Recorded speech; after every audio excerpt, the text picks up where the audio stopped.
Hola a todas, hola a Tardes, todos. profe. Buenas tardes. Buenas Gracias, tardes. profe. Buenas tardes. Gracias. Perfecto, entonces vamos a continuar. Quería darles un poquito más de información que encontré.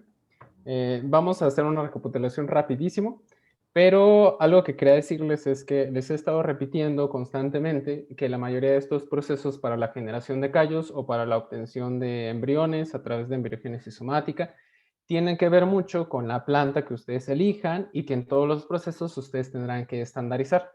Pero encontré un trabajo del 2020 en el que dan unas condiciones muy generales de las cuales no necesariamente la planta que sea de su interés funcionará con estas condiciones, pero siempre es bueno tener como una base general, ¿no? Estándar, y a partir de ahí comenzar a variar algunos procedimientos. Entonces, en esta presentación ya no vamos a repetirlo porque tiene que ver con la generación de callos, pero les voy a dejar en este material, que después lo vamos a subir a Classroom, esta tablita que encontré de Karkonen y colaboradores, en el que en este review dejaron algunos de las principales condiciones que han funcionado dependiendo del tipo de planta.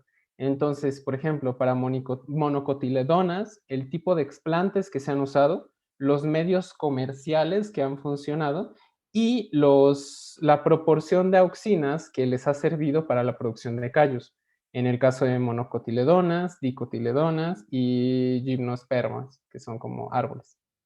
Entonces, aquí les dejo esta tablita por si están más interesados. Yo les recomiendo muchísimo que se vayan a estas referencias y ahí vean exactamente qué monocotiledona o qué dicotiledona, y ahí ya comenzar a ver cuál les funciona. Pero entonces esta es una tablita y aquí pueden ver más o menos algunas de las condiciones de hormonas que les han servido.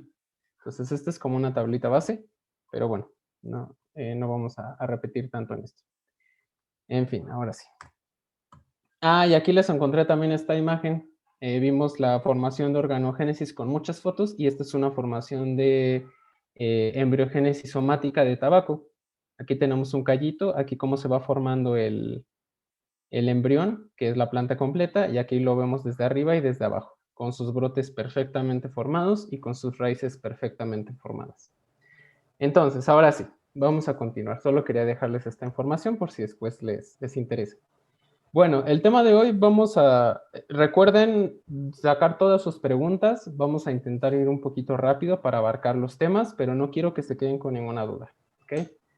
Entonces, hoy vamos a ver un poco de cultivo de células en suspensión, protoplastos y unas cuantas de sus aplicaciones, refiriéndonos a las transformaciones de estas células.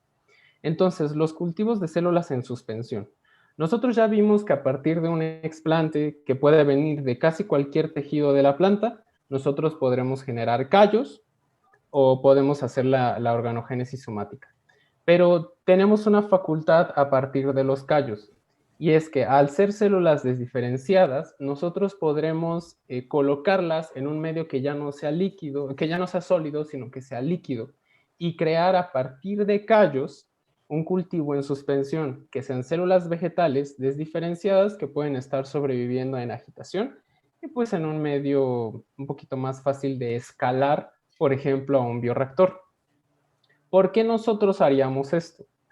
Bueno, vamos a ver ya en las aplicaciones que muchos de los compuestos que podemos obtener a partir de plantas, pues requieren como un proceso de sembrado de la planta, cierto estadio de desarrollo de la planta. Hay algunos compuestos, por ejemplo, de interés farmacéutico para medicamentos, de interés cosmético incluso, que se obtienen solo, por ejemplo, en raíz, ¿no?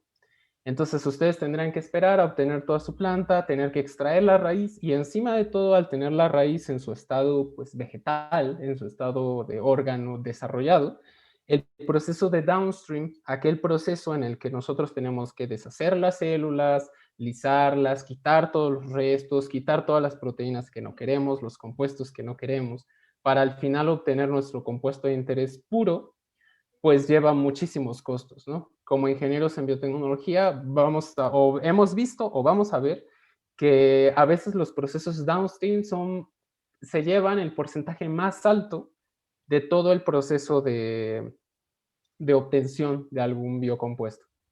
Entonces, nosotros podremos de alguna forma facilitar este escalado y facilitar esta producción a partir de cultivos líquidos, de los cuales también es un poquito más fácil mantener las condiciones como de temperatura, disponibilidad de nutrientes o algunas otras cosas extras. Entonces, de forma general, cuando ustedes hacen un cultivo en suspensión, lo pueden hacer a partir de callos o a partir de protoplastos. Los protoplastos los vamos a ver ahorita. Pero en cuestión de callos, aquí les tengo 3 ejemplos. Primero se forman callos con las condiciones que ya vimos de Arabidopsis thaliana, de Glycine max o de Lotus japonicus. Obtenemos los callos y lo que ustedes hacen es obtener una fracción del callo y colocarla en un medio líquido en agitación.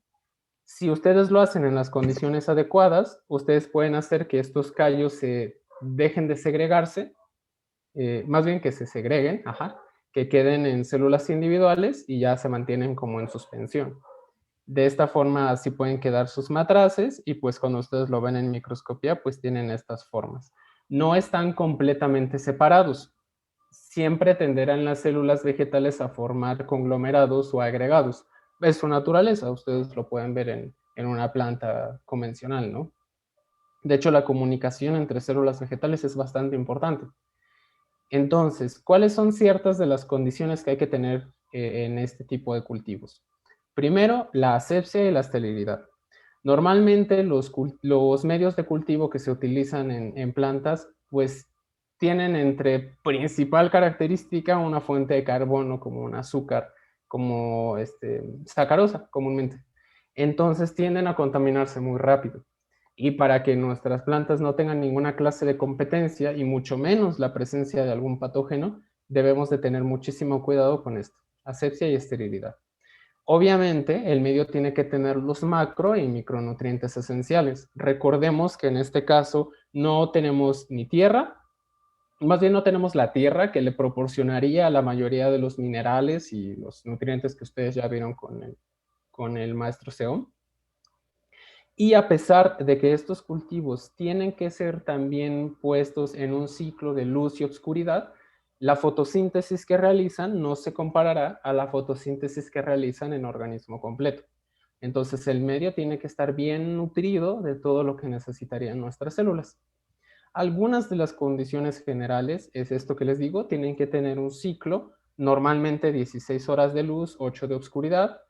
Depende mucho de su cultivo, depende de la temperatura a la que crezcan, pero normalmente al ser las plantas un organismo mesofílico, pues 25 grados o 20 grados son la temperatura que normalmente se recomienda, ¿no? La intensidad lumínica a la cual va a estar expuesto nuestro cultivo es muy importante.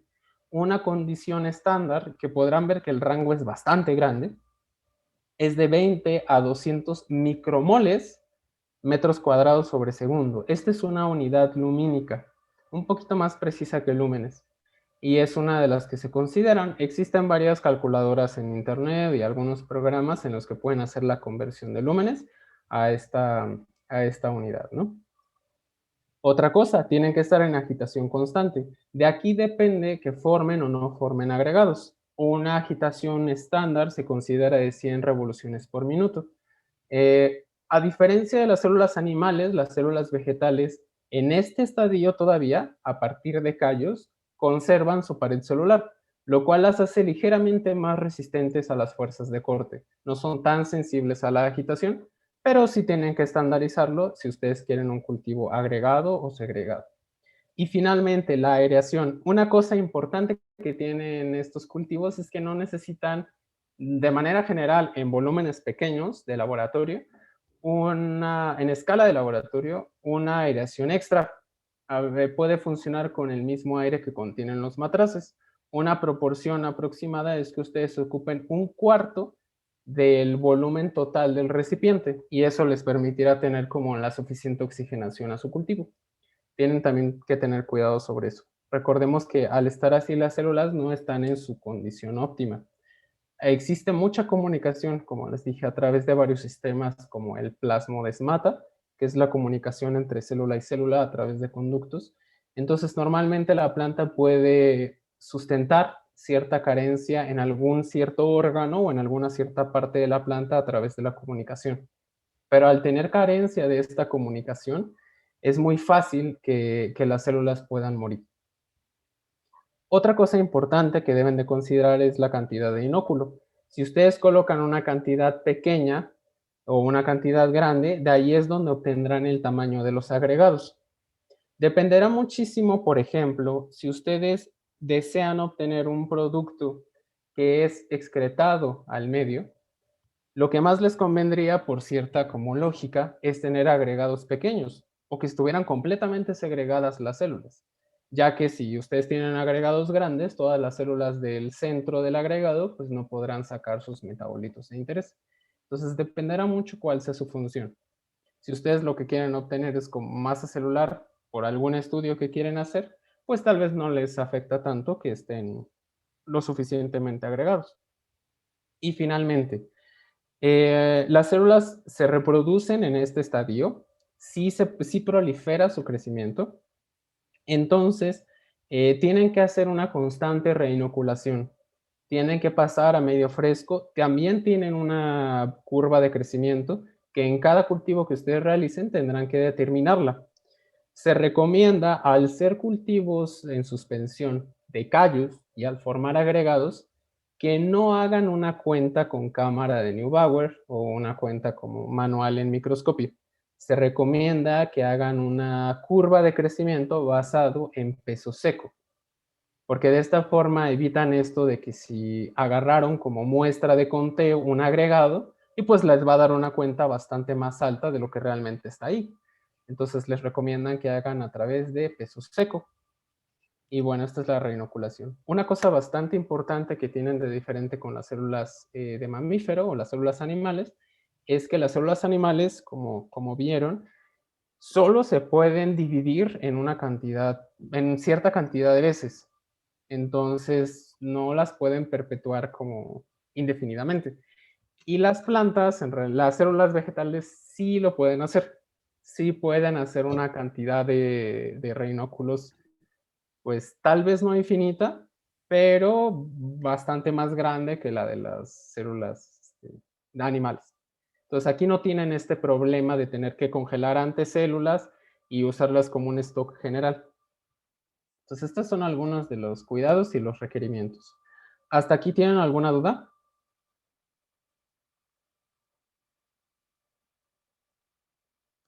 Perfecto. Entonces, bueno, continuando. Eh, Les voy a dejar al final de la, no la vamos a ver porque pues, literalmente es una tabla de concentraciones, pero no sé si lo vieron con el maestro Seom, ya existen algunos medios formulados comerciales para plantas. El medio MS, el medio B5, el medio MW.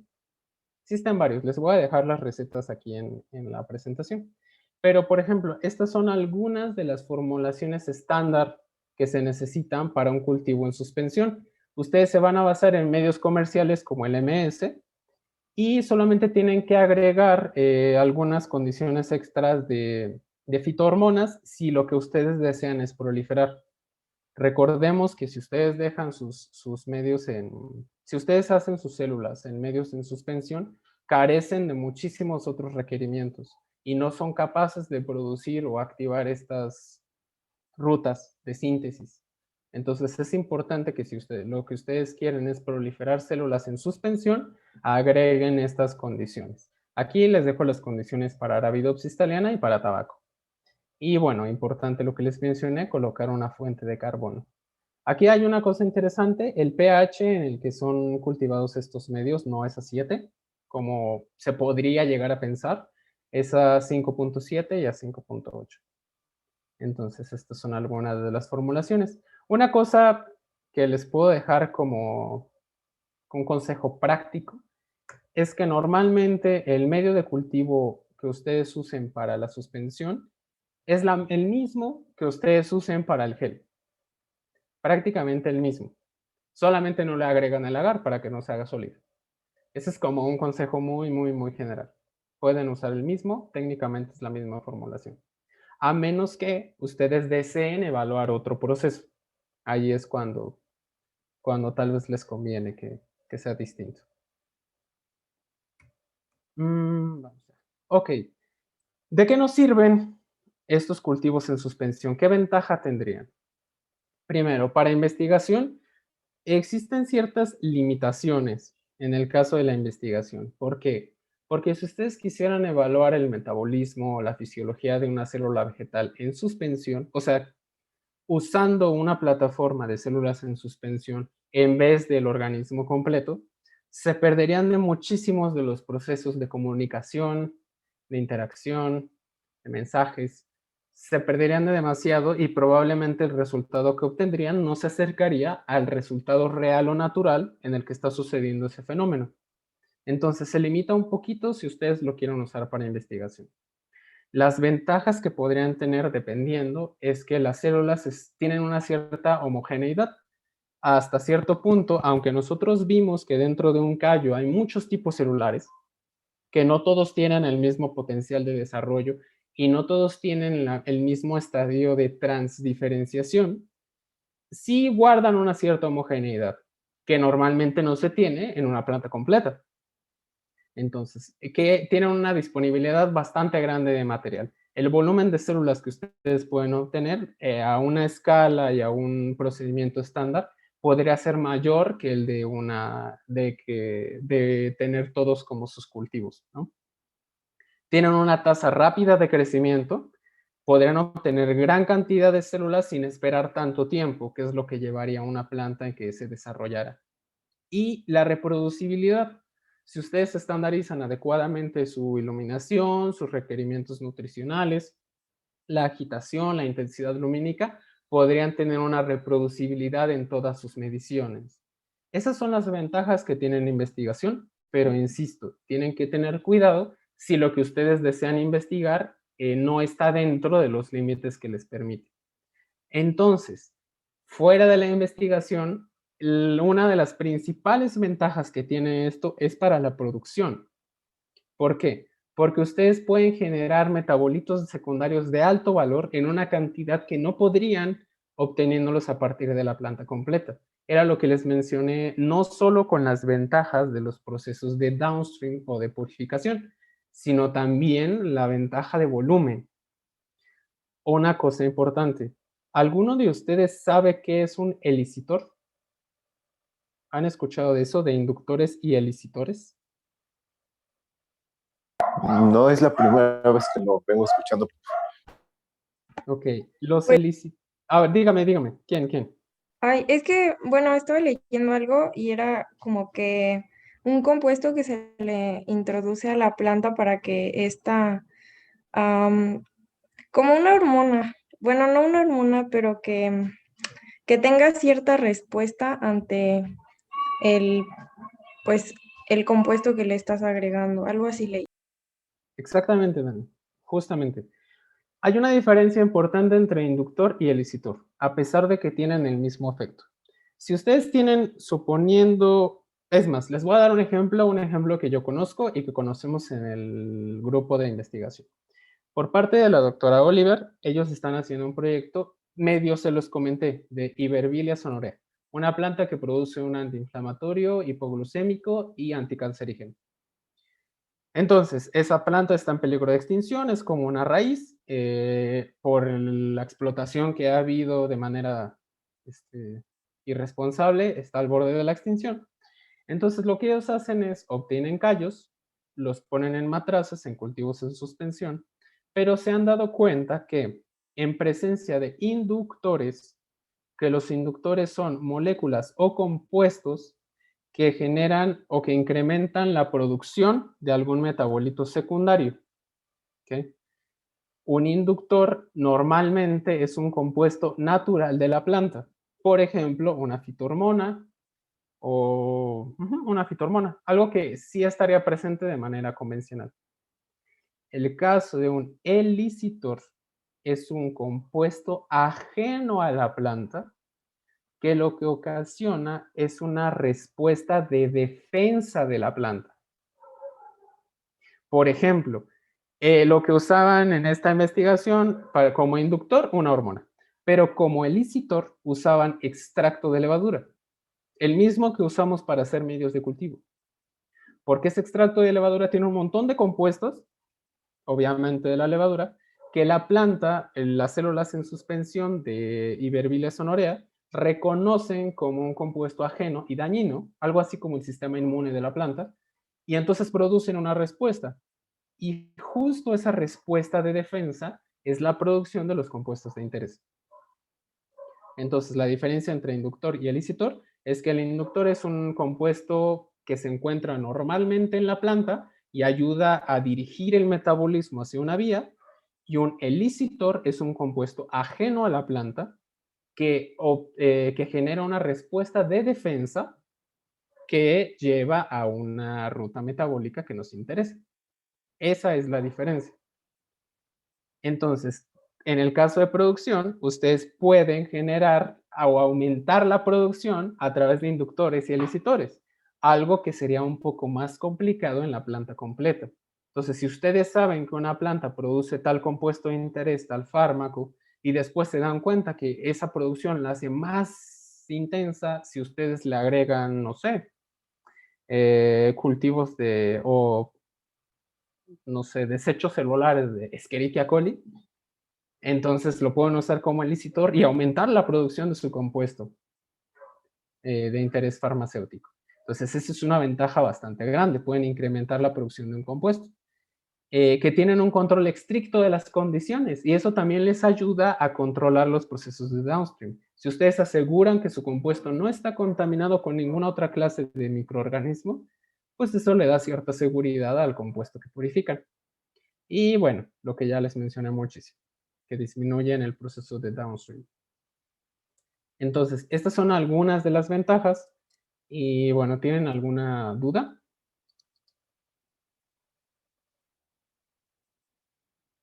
Bueno, yo tengo una duda acerca de cómo se va observando el crecimiento en el medio de, bueno, en el cultivo. Ajá. ¿Cómo es que se van desarrollando los callos? No me cuesta dimensionar cómo es que es su crecimiento. Ok. Cuando ya están en suspensión, en realidad ya no generan callos en el sentido de que ya no están agregados. Comienzan a dividirse pues aisladamente. Aunque tienen segregados pequeños, pues se dividen y sueltan más células hacia el exterior. Y esas células libres comienzan a generar otros agregados. Entonces, en realidad lo que pasa es que tomas un pedacito del callo que sigue estando como bien conglomerado y con la misma agitación empieza a separarse y empieza ya a dividirse de manera individual. Entonces, si aquí lamentablemente no tengo como una foto del seguimiento, de cómo se va viendo, pero si mantienes unas condiciones adecuadas, sí generas una cierta homogeneidad. Aquí, por ejemplo, lo que pasa es que tomaron la foto sin agitación, entonces tienden a precipitarse algunas de las células y por eso no se ve como uniforme el medio, tampoco en esta foto. Pero tú lo puedes ir viendo con agitación que las células se mantienen en suspensión y tienen como cierta homogeneidad. Vale, muchas gracias. Sí, de nada. ¿Tienen alguna otra pregunta? Va. Entonces vamos a continuar. Igual si surgen preguntas después, nos podemos regresar. Entonces, hasta aquí. Esta es una forma de obtener cultivos en suspensión a través de callos que se segregan. Pero tenemos otra forma. Que no vengan a través de callos, sino que vengan de células que no se desdiferencian, que vengan de protoplastos. Los protoplastos no son nada más que células vegetales sin pared celular. Recordemos que lo que mantiene unidas a las células en una estructura de tejido son sus paredes celulares unidas por pectina. Ese es uno de los principales compuestos que las unen. Entonces, los protoplastos es cuando ustedes obtienen una muestra, puede ser un explante, puede ser de hoja, puede ser de raíz. La ventaja que tienen los protoplastos es que los pueden obtener prácticamente de cualquier tejido.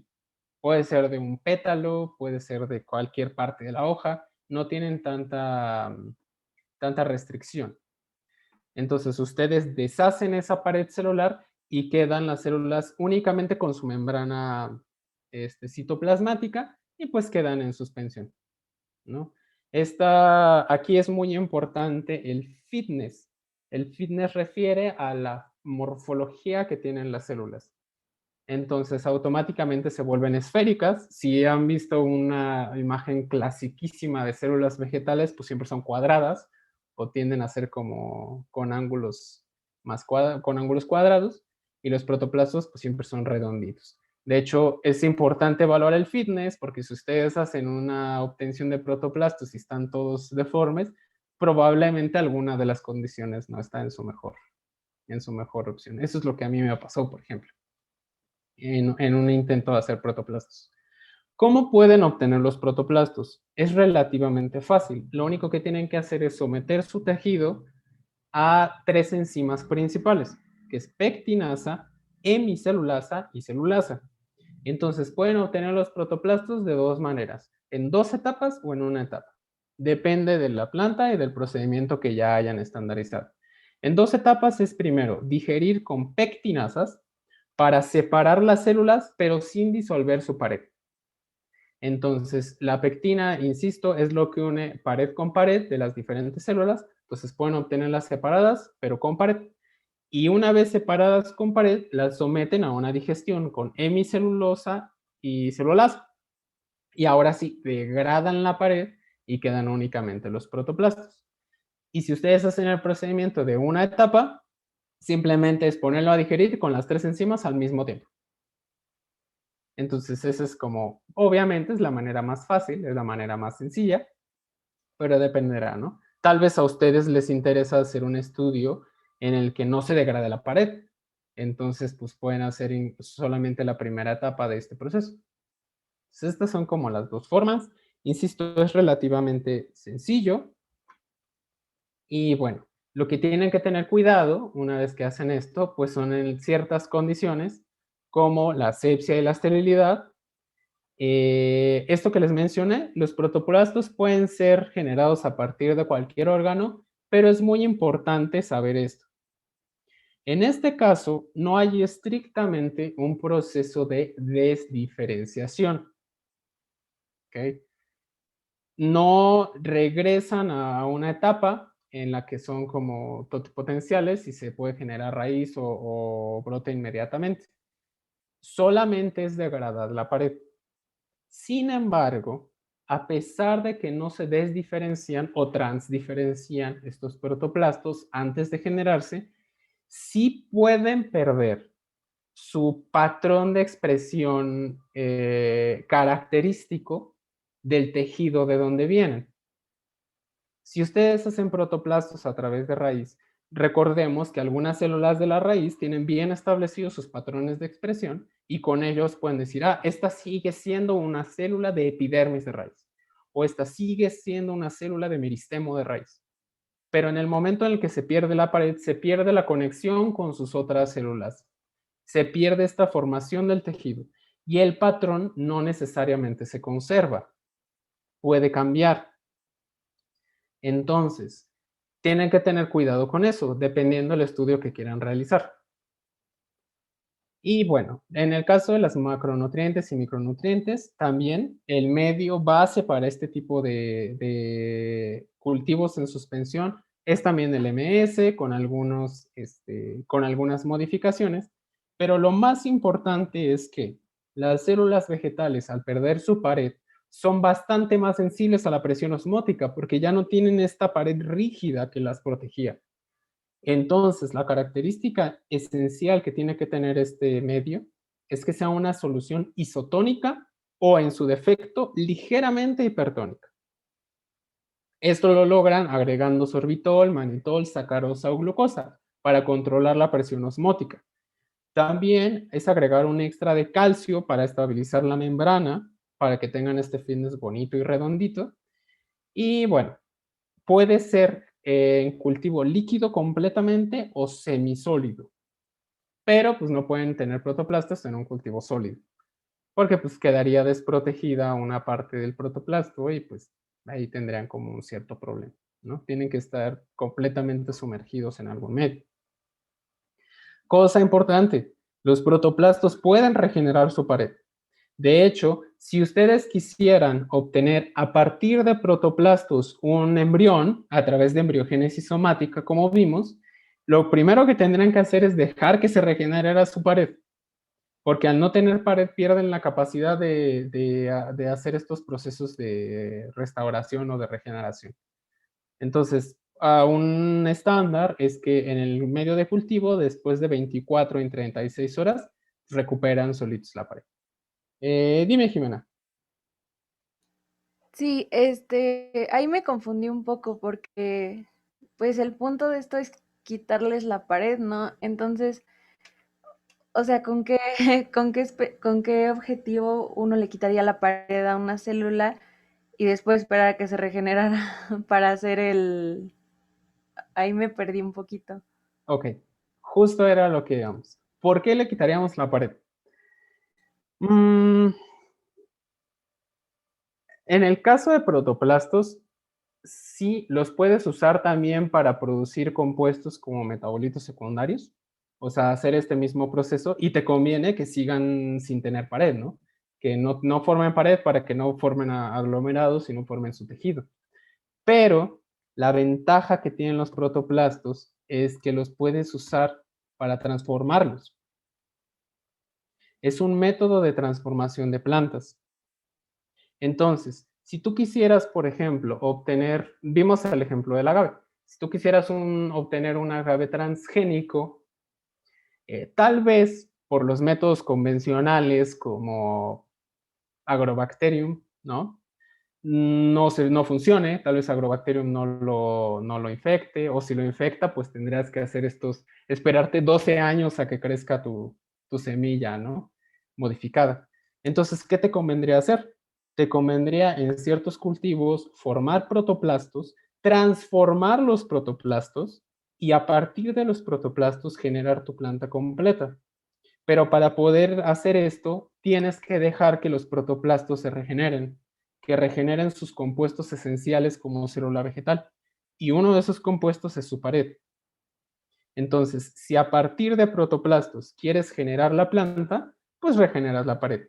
Si tu interés no es generar una planta completa y mantenerlos en suspensión, evitas que se regenere y continúas haciendo pasos o exponiéndolos a las enzimas.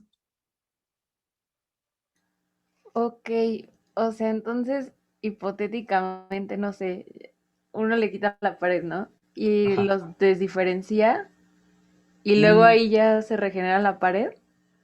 no. Ok, buena pregunta. Vamos a sacar de esa confusión. Sí. No, los protoplastos en ningún momento los desdiferencias. No los desdiferencias. No, pero recuerda que los protoplastos, aunque no sean una masa de callo, también tienen su totipotencialidad. Entonces, también tienen esa propiedad. Entonces, tú podrías, a partir del protoplasto, direccionarlo hacia la ruta de embriogénesis somática sin desdiferenciarlo. Híjole, bueno, gracias.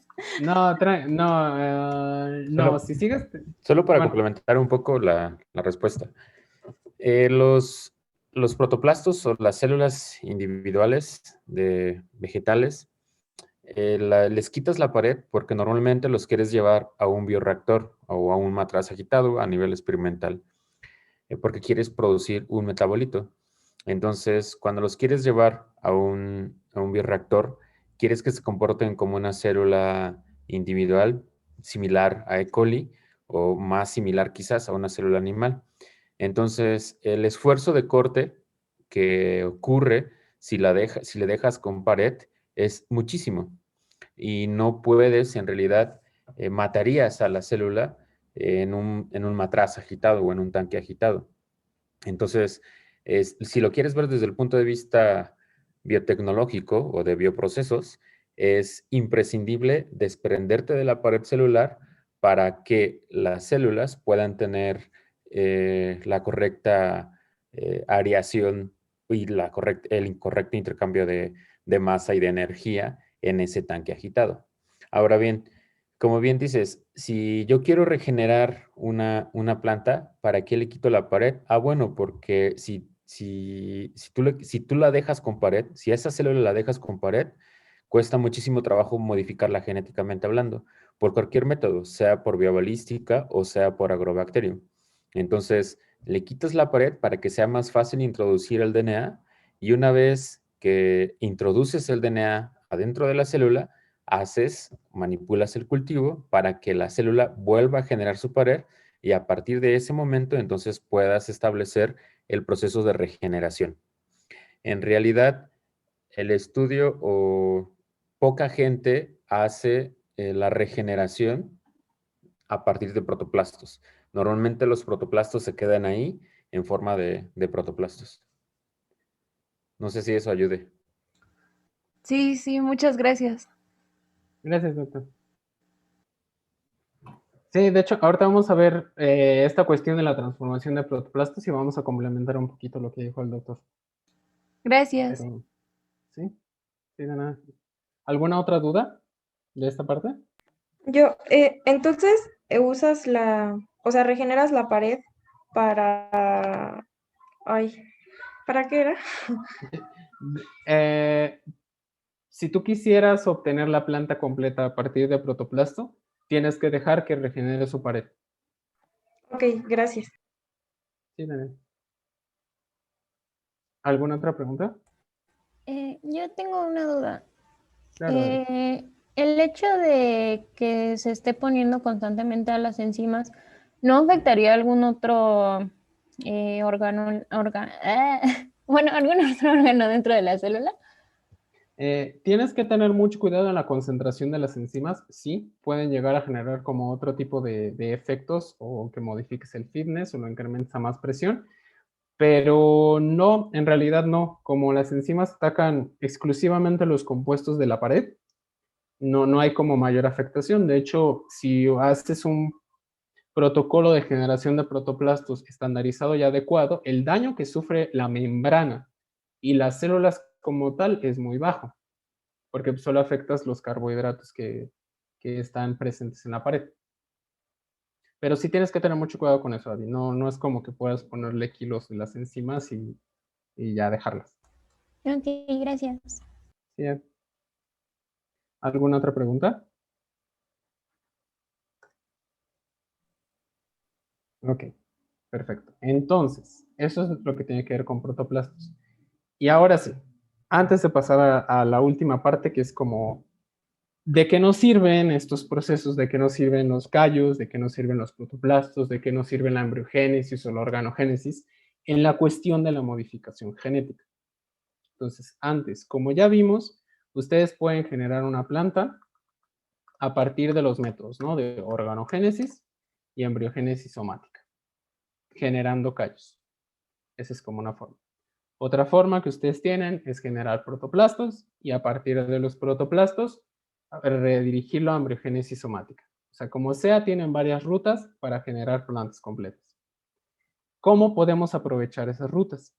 Es realizando en estos procesos de regulación la transformación o la inserción de material genético. Entonces, por ejemplo, en el cuestión de callos o explantes, ¿cómo nosotros podemos obtener líneas transformadas? Ustedes pueden hacer la transformación de callos o de explantes a partir de dos métodos comúnmente usados. El bombardeo de partículas a partir de micropartículas o la incubación con agrobacterium. ¿Qué quiero decir? Que sus callos los pueden generar, pueden bombardearlos con micropartículas, las cuales tengan de material genético de su interés, algún plásmido o algún fragmento adherido, y en el momento en el que entra la micropartícula, ese DNA se libera y puede formar parte del, de la célula y puede producir su enzima o su proteína de interés, ¿no? Puede ser una proteína reportera o alguna proteína de interés farmacéutico o de interés productivo. O en el caso de Agrobacterium, lo que ustedes pueden hacer, que normalmente se hace no con callos, sino con explantes, es cortar un pedacito de hoja, someterlo en un cultivo de Agrobacterium que contenga su plásmido de interés. Agrobacterium se va a encargar de insertar ese DNA en su genoma nuclear. Después, esa hojita que literalmente embeben en el cultivo con Agrobacterium, la limpian, la desinfectan para que todo el Agrobacterium o la bacteria que se quedó afuera se lave y una vez aséptico lo colocan en su medio de inducción de callos. un medio que contenga pues un gen de resistencia o un gen de selección. Entonces, de esta forma, aquí les pongo un ejemplo bastante bonito, en el que ustedes tienen un cultivo de callo de Brachyria russiciensis, es un pasto, ¿ok? Entonces, realizan el callo, la inducción normal. Lo que hacen con ese callo es que lo bombardean con partículas. Algunas partículas entran y estas partículas tienen un plásmido que genera la proteína Gus. Esta proteína Gus es una enzima que cataliza un compuesto que una vez que es catalizado por la enzima Gus se convierte en un colorante azul, fácilmente apreciable con los ojos.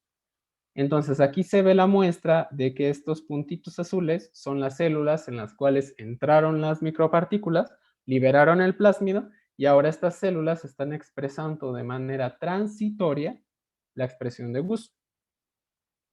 Entonces, esta es una forma de modificar. ¿Qué sucede? Que si ustedes tienen, este es otro ejemplo, tienen su callo, lo transforman otra vez con micropartículas, lo bombardean, pero estas micropartículas, por ejemplo, van a tener un sitio de recombinación para cloroplasto. Recordemos que los cloroplastos también tienen su propio genoma en las plantas. Entonces, hay un método a través de bombardeo de que su gen de interés, en este caso el gen Gus, tiene unas secuencias de recombinación en cloroplasto. Entonces, cuando la micropartícula entra a la célula del callo, libera este material genético y se incorpora al genoma del cloroplasto.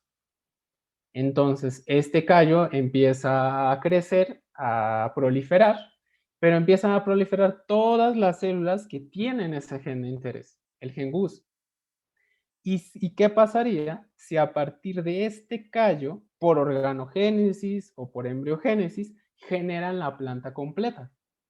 Entonces, a partir de la transformación de callo, ustedes generan una planta que cuando es adulta, todas las copias del genoma de cloroplasto tienen el gen Gus. Y aquí es como lo comprueban. Generan las plantitas ya grandes, hacen su PCR, se dan cuenta de que en la transformada 1 y en la transformada 2 tienen el cassette que esperan, y cuando hacen pruebas de quitarle tejido a la plantita y la someten al Gus, bueno, al soluto que procesa Gus, pues se dan cuenta que se tiñen de color azul. Entonces, esta es una forma que aprovechando la regeneración de callos, ustedes pueden obtener plantas transformadas genéticamente. Puede ser, insisto, por bombardeo o por agrobacterium. Por ejemplo, en nuestro laboratorio, la manera en la que hacen la transformación de tabaco es que ellos toman explantes de hoja de tabaco sin desdiferenciar, sin ser callo, los explantes, los cuadraditos de hoja. Los cuadraditos los someten a microbombardeo, entran las partículas y solamente algunas de las células de la hojita se van a transformar, otras no. Pero ese explante que fue bombardeado lo colocan en un medio selectivo para que solamente proliferen las células que tienen el gen de resistencia y a la vez un medio que genere callos. Entonces, ese explante de hoja bombardeado empieza a generar callos, pero solo sobreviven los callos que son resistentes al antibiótico. Y de esos callos resistentes son de los cuales producen la planta completa. Entonces, esta es una forma de poder obtener plantas a través de este proceso, de callos o explantes. Aquí, ¿tienen alguna duda, alguna pregunta?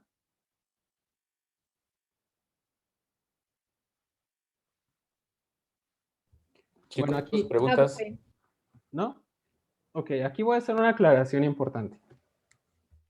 Este tipo de expresión, esta modificación por partículas exclusivamente, es una expresión transitoria si su material genético no tiene sitios para incorporación en cloroplasto, no tienen la forma a través de microbombardeo que el material genético se incorpore al genoma nuclear. No hay forma. Por eso puse estos dos ejemplos. En el caso de C es una expresión transitoria, porque lo que sucede es que solamente es el plásmido va a estar temporalmente ahí en el citoplasma de la célula nadando y generando gusto. Pero en el momento en el que se divida esa célula, pues no va a dividir el plásmido. Recordemos que no existen plásmidos de manera natural en células vegetales. Entonces, esta es una forma en la que ustedes pueden probar la producción de manera transitoria. O en su defecto, pueden hacer por bombardeo transformación solo de cloroplasto, porque en el cloroplasto sí existe esa facilidad de incorporar material genético por homología, porque tenga ahí unos sitios de inserción al genoma de cloroplasto. En el caso de incubar con Agrobacterium, sí, Agrobacterium sí tiene la capacidad de insertar su material genético en el genoma nuclear y allí obtener plantas estables, no transitorias.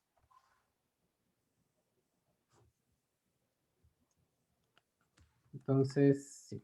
Si no hay más dudas de callos explantes, ¿no? ¿Preguntas, chicos? Va. Entonces, Ok. finalmente, en el caso de cloroplastos, como vimos, también pueden ser usados para transformación genética. En este caso tenemos un poco más de opciones. Ustedes pueden generar protoplastos y transformarlos por electroporación, que es que a través de un shock eléctrico se abren los poros del cloroplasto y puede entrar el material genético, mediado por PEG, que es polietilenglicol, es un carbohidrato, sí, me parece que ayuda a la incorporación de material genético adentro del cloroplasto, o también puede ser por microinyección, a través de esas pequeñas agujas microscópicas en las que pueden meter directamente al núcleo. Aquí les dejo un ejemplo. Esta es Arabidopsis thaliana. Lo que hicieron fue obtener de estas 3 hojitas sus cloroplastos, y estos cloroplastos, a través de PEG, del protocolo de transformación con polietilenglicol, insertaron la proteína GFP, la proteína fluorescente, con señal de localización nuclear. Entonces, ellos pudieron obtener cloroplastos con sus núcleos fluorescentes. Y ahora, si quisieran a partir de estos cloroplastos generar la planta, tendríamos que hacer lo que mencionábamos, dejar que estos protoplastos generen su pared, y ya que generen su pared, pues llevarlos a un medio para que se produzcan embriones y se generen las plantas completas. Y bueno, aquí lo importante que tienen que hacer cuando ustedes hagan transformación de protoplastos, pues es asegurarse que sus protoplastos tengan el fitness adecuado, que estén completamente sanos. Necesitan que tenga una cantidad específica de células. Tienen que tener un conteo. En este caso no hacen el conteo por peso seco, sí pueden hacer un conteo por cámara de Neubauer, y existen algunos pigmentos que les permiten ver si sus protoplastos están vivos o muertos. Por ejemplo, el Evans Blue y la fenosafrinina pintan protoplastos muertos, que a pesar de que se ven redonditos, pues ya no son viables. Entonces, estas son algunas de las formas en las que ustedes pueden aprovechar la generación de callos o la generación de protoplastos para transformar genéticamente a células vegetales y, si lo desean, a partir de ahí generar plantas completas que ya son transformadas. O si no, simplemente hacer sus estudios a este nivel, a nivel de protoplastos. Entonces, ¿alguna duda de esto último?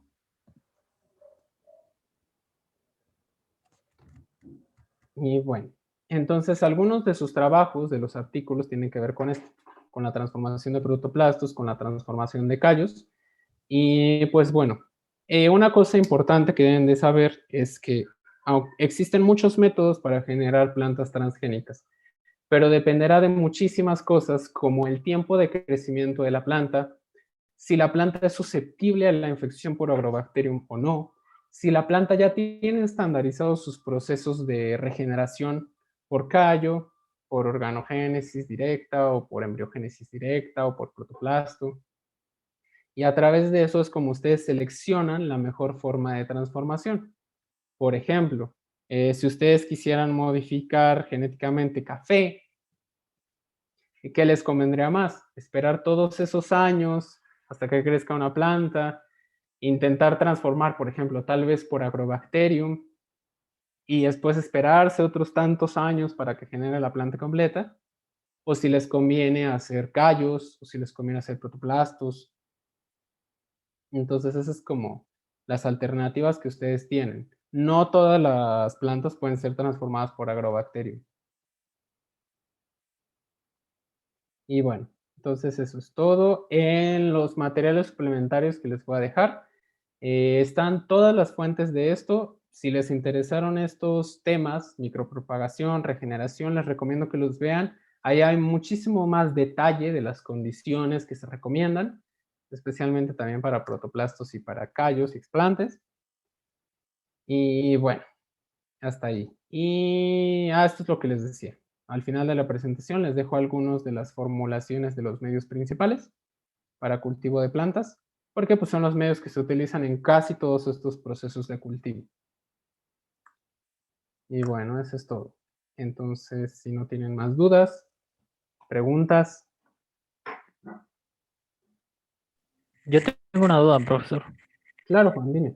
En cuanto al método de, el bombardeo de partículas, más en la parte pues ya experimental, ¿cómo controlamos que realmente se realice esta transformación? Porque por lo que hemos visto, por ejemplo, en otras materias como TRG, este es un proceso que como tal es aleatorio. El bombardeo, a pesar de ser pues sustancial, por así decirlo, puede o no puede transformar la planta. O bueno, en este caso esta sería mi deducción, pero no sé si sea muy cierto. Ok, sí, por supuesto. O sea, puedes obtener... Mira, depende exactamente qué es lo que estés transformando. Si tú haces un bombardeo que sea de expresión transitoria, quiero decir que no tenga una secuencia de inserción a genoma de cloroplasto, pues sí puedes obtener diferentes intensidades, ¿no? Y diferentes expresiones. La forma en la que tú puedes saber en general si un organismo fue genéticamente modificado o transformado es agregándole este gen de selección, que puede ser no solo un gen de resistencia a antibiótico, en el caso de plantas también se usan genes de resistencia a herbicidas, o incluso una proteína, ya sea una enzima como Gus o ya sea una proteína fluorescente como GFP. Entonces, la forma en la que tú puedes saber si fue transformado es que adicional de la proteína que quieras producir o del gen que quieras expresar, tienes que tener otro gen que te permita identificarlo. Por ejemplo, si tú quieres usar un gen de resistencia a antibiótico, kanamicina, haces el bombardeo con tu fragmento de interés, tu gen X, y aparte a ese mismo fragmento le agregas la resistencia a kanamicina. En el momento en el que tú haces el bombardeo y pones tu explante o tu callo en gen con kanamicina, pues si nada se transformó, todo se va a morir, porque ninguna célula es resistente a kanamicina. Entonces, esa es la forma con la que tú puedes comprobar que están transformadas, a través de un gen de selección. En este caso, por ejemplo, si en este trabajo, Ishigaki y sus colaboradores no hubieran visto la coloración azul, como probablemente les resultó en alguno de sus intentos, entonces pueden asumir que no se transformó, porque esas células de callo no están expresando la enzima. Esa es tu forma de saberlo, con un gen de selección o con un gen reportero. Ok, muchas gracias. Sí, pues. Sí. Recuerden, en cualquier caso, como lo vieron, como bien dices que lo vieron en TRG, cualquier método de transformación debe de llevar un gen reportero, de preferencia, pero sí debe de tener un gen de selección. O sea, no hay manera de saber si está transformado eso o no, si no hay un gen de selección. El primer gen de selección para generación de transgénicas, bueno, no el primero, pero el más utilizado es el BASTA, el gen BASTA. BASTA en realidad es el nombre del comercial del herbicida, y el herbicida, el compuesto químico es el glifosato de amonio. Ese es el gen de selección más utilizado para generación de líneas transgénicas. A mí, en lo personal, no me gusta porque el proceso de selección es más tardado y lento. Nosotros en el laboratorio usamos el gen de resistencia a canamicina. Lo mismo que tanto en modificación genética nuclear como modificación genética de organelos. Utilizamos canamicina para ver si están transformados o no. Sin embargo, tu pregunta me lleva a comentarles que no hay manera de controlar efectivamente la transformación a nivel del genoma. Es decir, toda transformación que uno hace en términos genéticos implicará una afectación en el DNA y por lo tanto implicará en esencia una mutación a nivel del DNA, ¿no? Porque se está incorporando el DNA al genoma, un DNA extraño. Entonces ahí, en esa posición donde se incorpora, es completamente aleatoria y efectivamente ahí no se controla. Entonces esa es una pregunta de otro orden. Bien. Chicos, ¿preguntas? Profesor, perdón, no sé si lo mencionó, pero ¿hay alguna característica en particular por lo que las plantas no puedan ser transformadas por Agrobacterium o es más aleatorio? No lo mencionó Marcos, No. ni yo tampoco, pero no se sabe en realidad, aunque no es tema de esta clase y es más propia de TRG, pero te comento breve que en realidad la mayoría de las plantas transformadas genéticamente se hace por bombardeo. Solo coincidió en el desarrollo de la ciencia que Agrobacterium fue la primera que se utilizó y que se puede transformar la planta modelo de estudio Arabidopsis thaliana de una manera muy sencilla, de una manera muy fácil. Entonces, por eso utilizamos Agrobacterium para generar todas las líneas transgénicas en Arabidopsis thaliana, porque resultó que era muy fácil y es, en teoría, pues muy fácil. Pero en general, en la mayoría de los casos, no se utiliza Agrobacterium porque la eficiencia de transformación mediada por Agrobacterium es muy baja. Aunque las estimaciones son del 1 al 5%, en realidad, no sé, Marcos aquí les puede comentar. Marcos, ¿cuántas semillas tienes que germinar para que te pueda dar una línea transgénica? Sí, tengo que germinar cientos de semillas. Incluso en una transformación de planta uno puede obtener hasta miles de semillas y la cantidad de transformantes se reduce a 10 semillas, 10 plantas, 5 plantas. Es muy baja la eficiencia. La ventaja que tiene el modelo de estudio de Arabidopsis thaliana es que genera miles de semillas, entonces ese es muy práctico. La razón molecular por la cual Agrobacterium no puede infectar las plantas, como dije, es tema de otra unidad de aprendizaje, pero es básicamente una razón de protección. Muy pocas plantas en realidad tienen la capacidad de realizar la simbiosis con Agrobacterium. En realidad es un parasitismo. Sí, La recordemos planta... perdón, sí, adelante Marcos. sí, recordemos que naturalmente Agrobacterium es un parásito y genera crecimientos anormales y desbalance del metabolismo y crecimiento normal de la planta. Entonces, evolutivamente, muchas plantas pudieron haber desarrollado una resistencia o un mecanismo de defensa. Así es, lo dijiste correctamente, Marcos, lo desarrollaron. Desarrollaron este mecanismo de resistencia. Para el caso de las dicotiledonias, son más susceptibles a infección por agro, pero para el caso de las monocotiledonias, que son las más importantes agronómicamente hablando, esto es trigo, arroz y maíz, que son las tres plantas que básicamente gobiernan la alimentación del planeta Tierra, cuesta muchísimo trabajo transformar por agro. Por supuesto que los protocolos se han optimizado, pero en casi todos los casos, los que hacen modificación genética de esto, lo hacen por micropartículas. Y en el laboratorio, por ejemplo, incluso en tabaco, que se supone es relativamente susceptible a Agrobacterium, optamos a hacer bombardeo de partículas.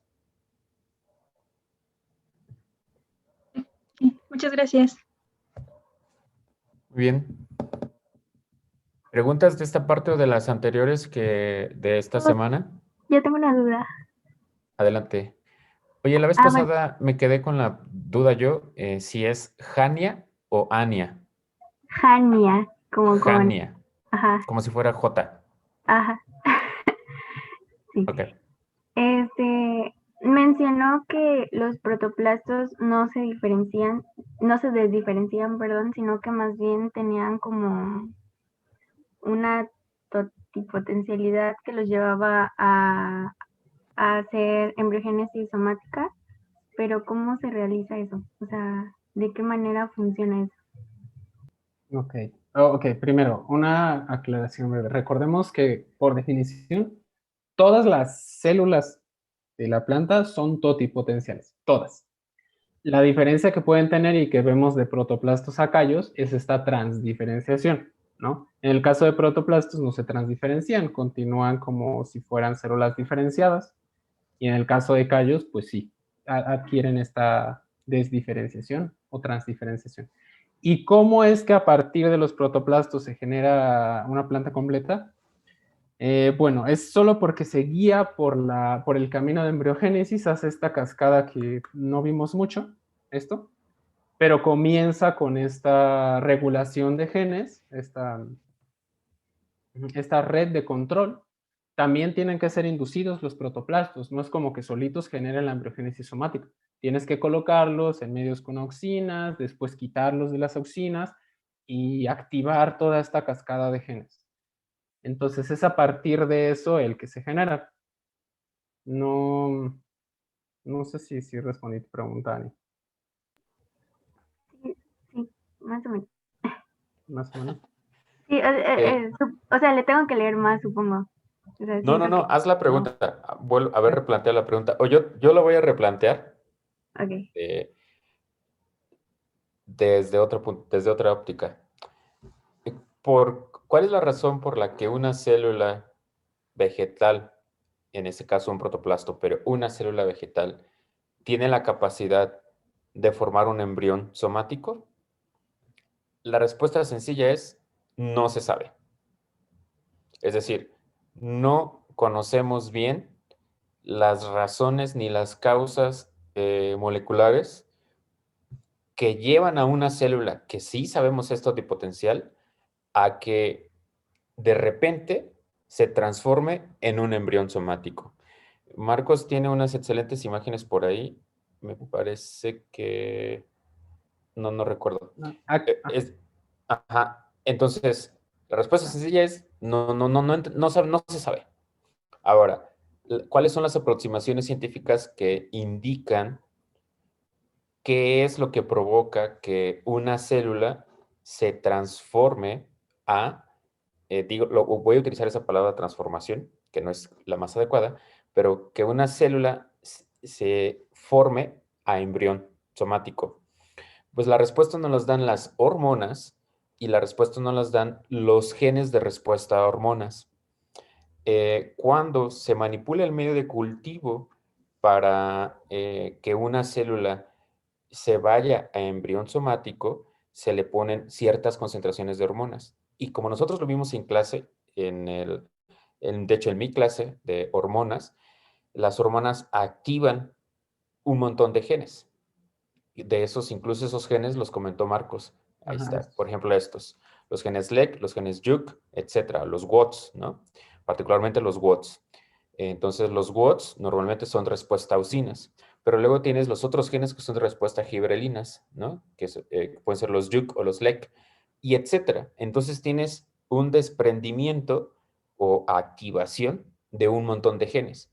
Y entonces, lo que conocemos ahora es, la respuesta puede ser posible que estos genes detonen que una célula decida ser embrión somático. ¿Esto se ha demostrado? Sí, sí se ha demostrado.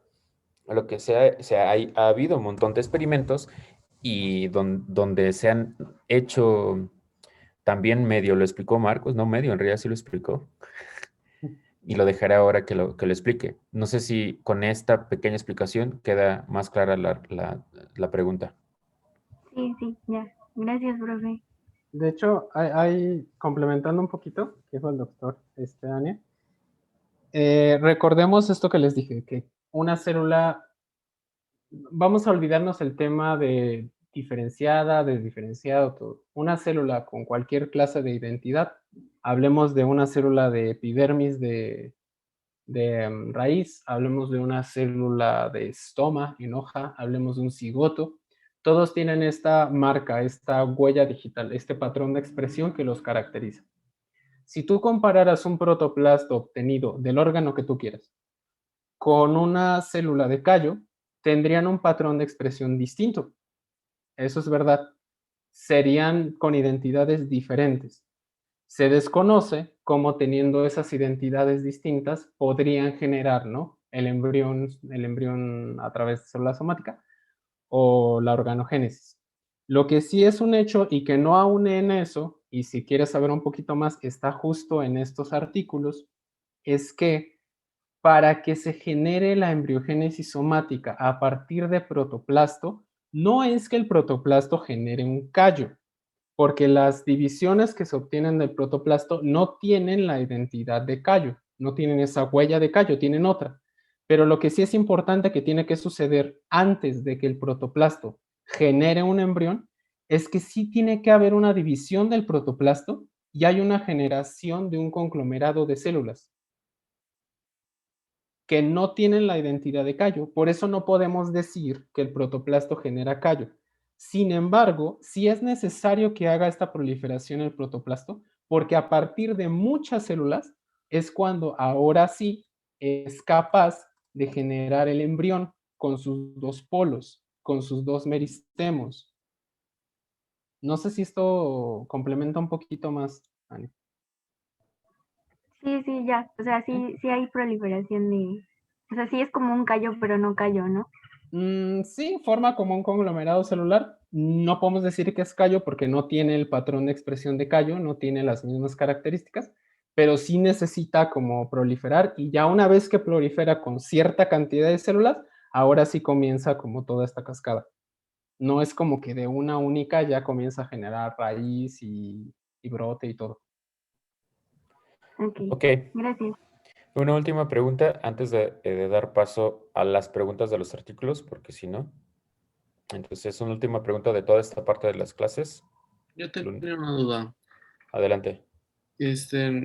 O sea, a mí me cuesta un poco de trabajo ver cómo bueno, sí, como imaginar cómo genera la pared una vez que es protoplasto. O sea, la genera como en conjunto y no sé ¿Te cómo. refieres de manera natural cómo es que la célula vegetal es capaz de regenerar su pared celular? Ya que está en protoplasto, como no tiene nada de pared, a partir de ahí, ¿cómo la generaría? Pues es solo son carbohidratos. Entonces, eso sí se sabe, se prenden toda la ruta de síntesis de celulosa, entre otros, para formar la pared celular. Y o sea, sí está ampliamente estudiado la síntesis de la pared celular porque tiene, a nivel de la industria, tiene importantes aplicaciones porque al final son carbohidratos.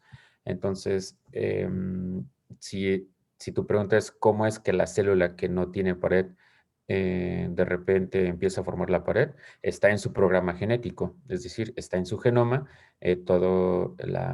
pues todos los genes que necesita para transportar los carbohidratos al exterior e ir armando su pared. En términos pues, naturales, eso está amplísimamente estudiado. De hecho, nosotros recientemente en el grupo de trabajo leímos un artículo que trataban de elucidar los genes, no solo no específicamente de la pared, sino los genes que formaban parte estructural de la raíz y uno de esos genes relevantes eran los que forman pared celular.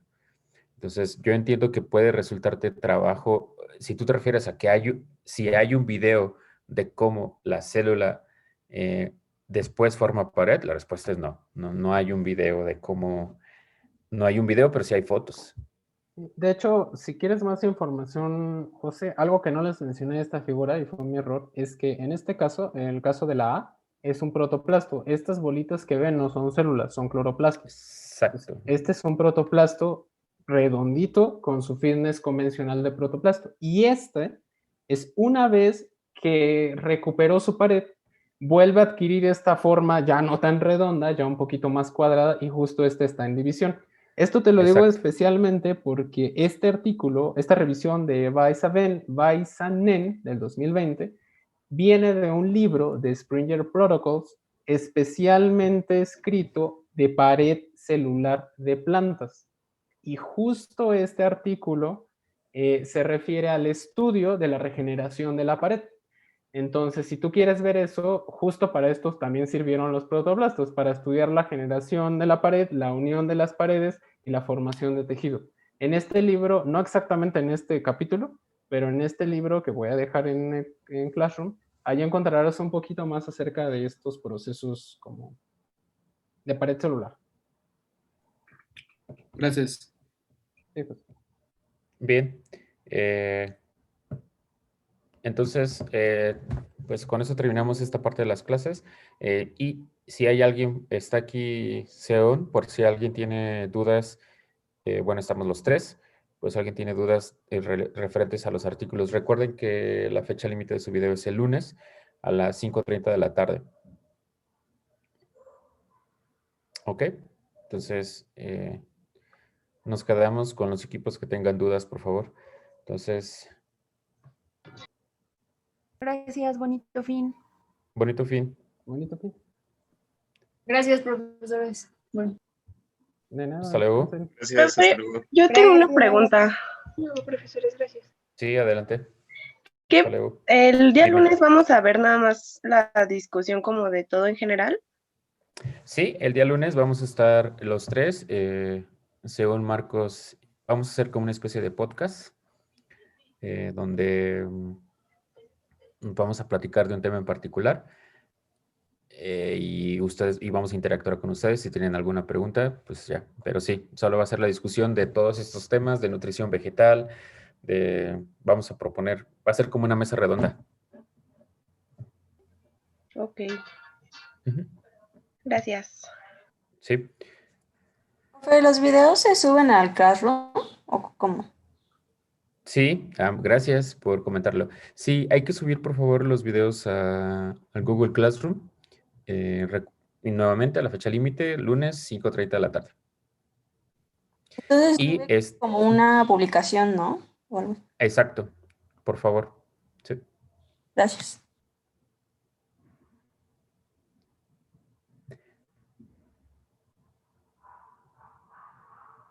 Entonces, ¿tienen alguna pregunta de los artículos? Es el momento. Si no, vámonos por unas frías, aunque no está haciendo tanto calor. Pero es viernes, profe. Eso ya Y el cuerpo lo sabe. Eso ya es motivador suficiente. Exacto, Daniel, exacto. Y además es puente, profe. ¿Puente? No, porque van a dar clase. No sé, con ustedes no, pero con las demás clases sí. ¿A poco sí suspendieron las clases? Profe, 10 de mayo. Sí, profe, todos lo suspendieron, hasta los idiomas. No, qué flojos, ¿eh? Qué mal que ni el doctor no. No, no es flojera, es honrar. No, este doctor Noé no tiene madre.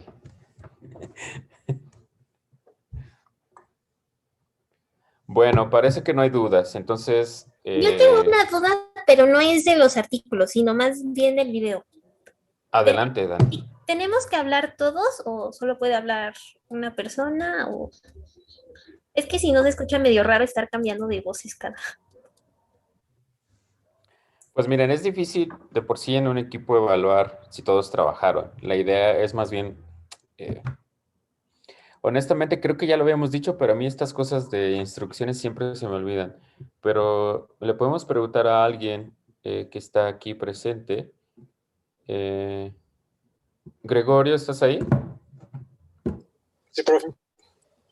¿Qué opinión tienes al respecto? ¿Que hablen todos o que hable una sola persona o que hablen dos? Yo diría que, o sea, como sea, no se puede ser que participen todos o si el equipo lo decide que uno hable No te todo escuché para que se yo, escuche. Gregorio. ¿Lo puedes repetir? O sea, yo diría que sí sería conveniente que hablemos todos para que como que todos participemos. Gregorio. Houston. Sí, Juan profe, sí Pablo. está hablando. Sí, se escucha. Juan Pablo, ¿nos puedes decir cuál es tu opinión? ¿Que hablen dos o que hable una persona? ¿O que hablen todos? Lo que tú Pues- nos digas es lo que vamos a hacer. Ok, como mencionaba también mi compañero Goyo, yo creo que... Juan Pablo. ¿Sí me escucha? ¿Nos está escuchando? Sí, ¿O ya no están sí, todos? O... sí, o ya-